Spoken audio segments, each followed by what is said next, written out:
کھجوروں کے چھپر کے حجرے کا باسی، چٹائی پہ راتیں بسر کرنے والا، وہ ایک رحمت دو جہاں اور پھر بھی صدانان جو پہ گزر کرنے والا، کھجوروں کے چھپر کے حجرے کا باسی۔ ایک اور سوال پہ غور کیجئے، اے عقل مند انسانوں، شیعہ مذہب میں سجدہ کرتے ہوئے 8 چیزوں پر سجدہ کرنے کا حکم ہے۔ شیعہ کے علماء کہتے ہیں نمبر 1 ماتھا، نمبر 2 ناک، 3 چاپ، دونوں ہاتھ، دونوں گھٹنے، دونوں قدم، یہ 8 اعضاء ضروری ہیں کہ یہ سجدہ، اس پر سجدہ کیا جائے۔ شیعہ کی کتاب وسائل الشیعہ حر العاملی کی جلد نمبر 3 صفحہ 598 میں ہے، اور اسی طرح شیعہ علماء کہتے ہیں کہ سجدہ اس چیز پہ کرنا واجب ہے جو نہ کھائی جا سکے نہ پہنی جا سکے، اسی لیے اپنے ماتھے کے نیچے کربلا کی مٹی رکھتے ہیں۔ اب یہاں سوال یہ پیدا ہوتا ہے کہ کربلا کی مٹی کو صرف ماتھے کے نیچے کیوں رکھتے ہیں؟ تمہارے مذہب میں حکم کتنا ہے؟ 8 چیزوں پہ سجدہ کرنے کا، تو کربلا کی مٹی ماتھا، ناک، ہاتھ، گھٹنے، پاؤں، ان سب کے نیچے کیوں نہیں رکھی جاتی؟ صرف ماتھے کے نیچے اس کربلائی مٹی کو کیوں رکھتے ہو؟ صرف ماتھا خاص کرنے کی دلیل اپنے مذہب کی کسی کتاب سے دے دو، اس کی تخصیص کی کوئی دلیل نہیں ہے۔ ذرا غور کیجئے رسول اللہ صلی اللہ علیہ وسلم نے کیا کربلا کی مٹی پر سجدہ کیا جس پر شیعہ سجدہ کرتے ہیں؟ اگر شیعہ ذاکر کہیں کہ ہاں اللہ کے نبی نے کربلا کی مٹی پہ سجدہ کیا تو اللہ کی قسم یہ جھوٹ ہے، وہ کبھی اس کا ثبوت نہیں دے سکتے۔ اگر ان کے پاس ثبوت ہے ہاتھو برہانکم ان کنتم صادقین، اور اگر وہ مانے کہ نبی نے کربلا کی مٹی کی پر سجدہ نہیں کیا اور یہ حق اور سچ ہے، تو پھر سوال یہ ہوتا ہے کہ یا رسول اللہ صلی اللہ علیہ وسلم سے زیادہ ہدایت یافتہ تم ہو؟ کیا رسول اللہ صلی اللہ علیہ وسلم سے زیادہ ہدایت یافتہ ہو؟ جبکہ ان کی روایات یہ بتاتی ہیں کہ کربلا کی مٹی اللہ کے نبی صلی اللہ علیہ وسلم کے سامنے پیش کی گئی اور ان کے پاس جبرائیل نے لا کر وہ مٹی دکھائی جس پر حضرت حسین کا خون گرے گا، تو اللہ کے نبی رونے لگے، تو اس کے باوجود اللہ کے نبی نے اس کربلا کی مٹی پہ سجدہ نہیں کیا۔ چٹائی پہ راتیں بسر کرنے والا، ضلالت زدہ نوع انسان کے غم میں مسلح کو اشکوں سے تر کرنے والا، کھجوروں کے چھپر کے حجرے کا باسی، چٹائی پہ راتیں بسر کرنے والا، وہ ایک رحمت دو جہاں اور پھر بھی صدانان جو پہ گزر کرنے والا، کھجوروں کے چھپر کے حجرے کا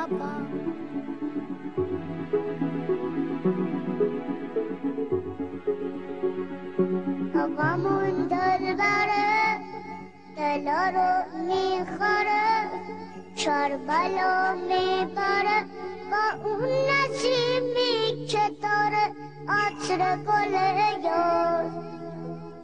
آقامون میدونه این دل دیوونه دوست داره بخونه میونه بین الحرمین روزه عباس.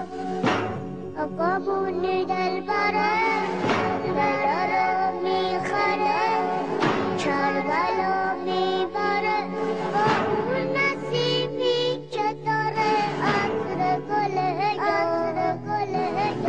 آقامون میدونه این دل دیوونه داره بخونه.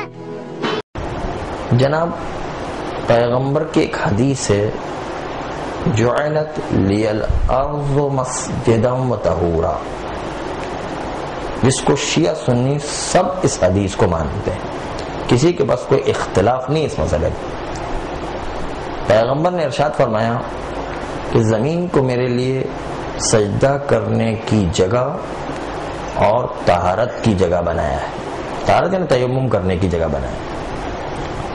تو اب سجدہ نام ہے اس چیز کا کہ انسان اپنے اعلیٰ ترین عضو یعنی پیشانی کو، سر کو سب سے پست جگہ پر ٹکائے یعنی زمین پر، جس سے عملی خشوع و خضوع، تواضع اور اللہ کی بارگاہ میں گڑ گنا تذلل اختیار کرنا. یہ ہے سجدہ، اصل اس چیز کا نام. اور جو ہم مہر رکھتے ہیں وہ زمین ہی کا ٹکڑا ہے، اور زمین کا ٹکڑا ہم اس لیے لیتے ہیں کیونکہ بہت سی جگہ زمین نجس ہوتی ہے، اس لیے پاک زمین پر ہمیں سجدہ کرنا ہے. چنانچہ اسی مٹی کو پانی ملا کر کے جو ہے مہر کی شکل میں بناتے ہیں تاکہ پاک مٹی ہمیشہ ہمارے پاس تیار رہے. اور پھر اس پاک مٹی میں اگر خالی مٹی لیتے ہیں تو کپڑے گندے ہو جانے کا خطرہ ہوتا ہے، اس لیے گیلی کر کے خشک کر لیتے ہیں، اس کو جیب میں رکھتے ہیں، کہیں پر بھی رکھتے ہیں. کوئی خراب ہونے کا خطرہ نہیں، کوئی میلا کرنے کا خطرہ نہیں ہے. اس لیے اصل میں ہم مہر زمین سمجھ کر جو ہے اس پر سجدہ کر رہے ہیں. ہاں البتہ کربلا کی مٹی پر بہت خاص سفارش آئی ہے سید الشہداء ہونے کی وجہ سے، بلکہ حضرت حمزہ جب پیغمبر کے زمانے میں شہید ہوئے تھے تو پیغمبر نے خاص سفارش کی تھی کہ حضرت حمزہ کی قبر کی مٹی جو ہے جنگ احد کی مٹی جو لائی جائے اور اس پر سجدہ کیا جائے. اس پر جو ہے بڑی خاص سفارش اس زمانے میں. لیکن اس کے بعد چونکہ امام حسین علیہ السلام سید الشہداء ہو گئے، اسے ان کی مٹی پر سب سے زیادہ سفارش کی گئی.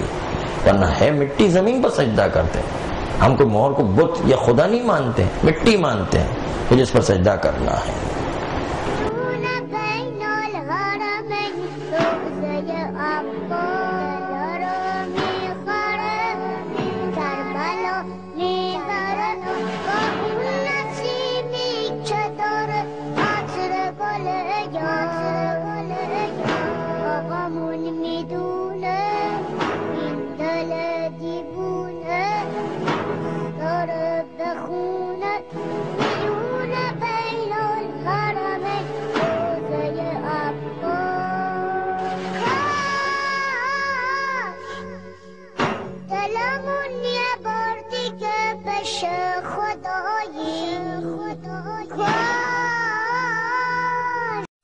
باقی بات جو ہے نا کہ یہ جان مات کپڑوں کے بنے ہوئے، ویسے بھی امام ابن تیمیہ فرماتے ہیں یہ سجادے جو ہیں بدعت ہیں. اللہ کے رسول علیہ السلام نے ان پر نمازیں نہیں پڑھی.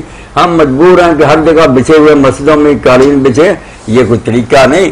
اصل میں یہی ہے کہ یا نماز زمین پر ہی ہو ننگی، یا کم از کم جو ہے نا یہ نباتات جو ہیں صفحے وغیرہ یہ ہونی چاہیے. یہ کپڑوں پر جو سجدے وغیرہ نا یہ تو عیاشی ہے کہ ہم اپنے ماتھے کو مٹی نہیں لگنے دینا چاہتے. کیا ہے یہ سجدے اور کیا ہے نمازیں؟ مولانا اب صورتحال یہ ہے کہ اذان ہوتی ہے تو بندہ کہتا ہے کہ فلاں مسجد کے اندر جاتے ہیں کہ وہاں کارپٹ بچھا ہوا ہے، بہت اچھا ماحول ہے. قریب والی مسجد کی بجائے دور والی مسجد میں صرف انہی سہولیات کی بنا پر جاتا ہے. یہ بندے اپنے آپ کو اللہ کے سامنے ذلیل نہیں کرنا چاہیے. وہاں بھی تکبر ان کے ذہن میں پھنسا ہوا ہوتا. حضرت عبداللہ ابن مسعود نے ساری عمر زمین کے سوا سجدہ نہیں کیا، انہوں نے صاف پر بھی نہیں کیا، ننگی زمین پر ماتھا لگاتے تھے کہ مٹی لگے. حضرت عمر بن عبدالعزیز رحمۃ اللہ علیہ کہا تھا کہ وہ جب ان کے لیے مسلح بچھاتے تھے لوگ تو وہ مٹی منگوا کر تھوڑی سی اس جگہ پر بکھیر لیتے تھے جہاں سجدہ کرنا ہوتا. جو لوگ سجدہ کرتے تھے، ہمارے کیا سجدے ہیں. اگلی بات پھر مولانا یہ ہے کہ حرمین شریفین جاتے ہیں تو ایران کے حجاج کرام اور عراق وغیرہ کے جو اہل تشیع جن کو ہم کہتے ہیں تو اپنی بغل کے اندر ایک وہ کس خاص قسم کا جیسے مطلب کہنے کا کہ وہ ایک جائے نماز رکھتے ہیں، وہ چٹائی کے اوپر بچھا کے اس پر سجدہ کرتے ہیں، چٹائی پر سجدہ نہیں کرتے چونکہ وہاں ان کی مجبوری ہے کہ چٹائیاں یا کارپیٹ پہلے سے بچھے ہوئے ہیں وہ اٹھوا تو سکتے نہیں، وہ نہیں اٹھوا سکتے، وہ حکومت کا کام ہے. اب وہ تیلیوں کا بنا ہوا جانماز عموماً ہر مرد عورت کی بغل کے اندر دبایا ہوتا ہے حرمین شریفین میں حج کے دنوں میں، عمرہ کے دنوں میں یہی کرتے ہیں نا کہ زمین یا زمین سے اگنے والی نباتات یا ان سے بالکل اسی طریقے کی چیز ہوتی ہے. یہاں کی بنی ہوئی. طاہر میاں مجھے یہ واقعہ یاد آیا کہ یہ ایرانی لوگ ہی تھے وہاں تو کر رہے تھے سجدہ. اس وقت اس طرح کے نہیں تھے جو سجدہ گاہ وہ رکھتے ہیں نا کہ ایک ٹکیا ہوتی مٹی کی بنی ہوئی جس پر ماتھا لگ سکتا ہے, وہ رکھ لیتے ہیں سامنے کے کمر, ماتھا تو مٹی پر لگے تو رکھ رہے تھے. آ گئے شرطے, انہوں نے کہا شرک شرک شرک. اب ان کے ساتھ تھے بہت بڑے عالم تھے, سورہ فاتحہ کی تفسیر لکھی, اگر مل جائے پڑھے تو پتہ چلے گا جو سوال کرے فاتحہ ہے کیا. ہم بھی پڑھتے رہے مگر کوئی پتہ نہیں چلا. سید ابو القاسم الخوئی مرحوم, انہوں نے لکھا سورہ فاتحہ پر, وہ ساتھ تھے. انہوں نے کہا یار یہ اس پر سجدہ کرتے ہیں کارپٹ پر, ریشم پر, اس کو کر رہا ہے, وہ شرک ہے. کہنے لگا نہیں, وہ تو صرف اس پر کرتے کرتے اللہ کو. اس نے کہا یہ خاک پر سجدہ کرتے ہیں, خاک کو نہیں کرتے. سمجھایا نا جب کہ عقل سے کام لو کہ 3 چیزیں ہوتی ہیں, ایک مسجود لہو کہ سجدہ کس کو کرتے, وہ اللہ کو کرتے ہیں. ایک ہے کہ مسجود علیہ کس چیز پر کرتے ہیں, وہ ہے جس پر آپ سر رکھیں گے. بے شک آپ جان مازوں پر رکھ دیں گے بیچارے مٹی پہ. جب سمجھایا کہ یہ جان مازوں پر اور ان ریشموں پر نہیں کرنا چاہتے, آج ہی انہوں نے کہا علامہ ہمیں سمجھا.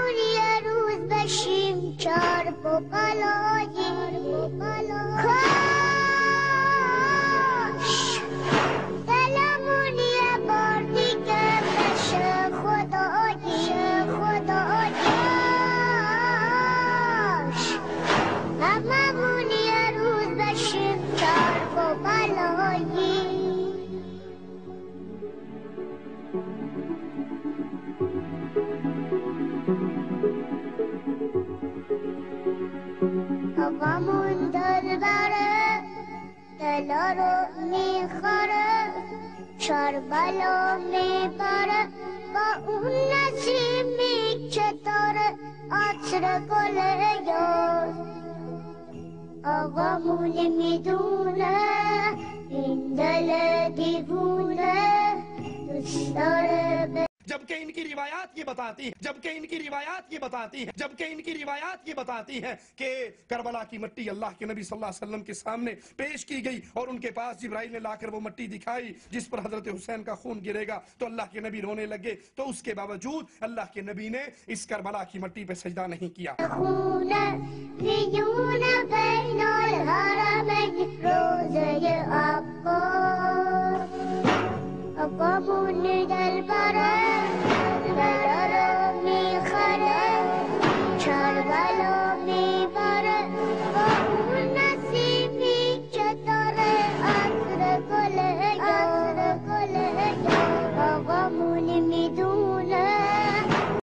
حضرت حسین رضی اللہ تذکرہ 2 حدیثاں میں بیان کر دیا, ختم کرنا, پھر سوال جڑا شاید کرے مرضی اور سب کچھ چھڑ جو. اے بڑے تو بڑا جڑا انہوں جا کے پوچھ لو, اگر انکار کرے میں کو جان لے تیار ہاں. میں رسول اللہ نے فرمایا نہیں حجرے چ ام المومنین جاندی ہیں ام سلمہ رضی اللہ, رسول اللہ رو رہا ہے, حضور نے پوچھا اللہ دے رسول کی گل ہے, بچہ کھیل رہا, آپ نے فرمایا ہوں ہی مسند احمد هذا اسناد لا شرط الشیخین, بخاری مسلم دی شرط دے مطابق حدیث صحیح ہے. تے فرمایا ہن ایک فرشتہ جڑا کدی زمین تے نازل نہیں ہویا, کوئی چھوٹی جی گل ہوئی تسی مٹاونا چاہندے سی, گل ہی کوئی نہیں ہوئی, کدی آیا فرشتے دسن کہ اینے شہید ہونا, اینے شہید ہویا کسی نہیں زمین تے اتریا. ایسا فرشتہ فرمایا کبھی بھی نہیں زمین تے نازل ہوا. تے میں نے اطلاع دینا آیا کہ یا رسول اللہ تہاڈا بچہ جنہاں نے شہید کرتا جانا, اور اگر تسی چاہندے اتھے دی مٹی وکھاواں سلسلہ الاحادیث صحیحہ دوسری جلد علامہ البانی دی کر لینی ہے تے پڑھ لینا بھی اس حدیث سے صحیح ہونے کوئی شک ہے.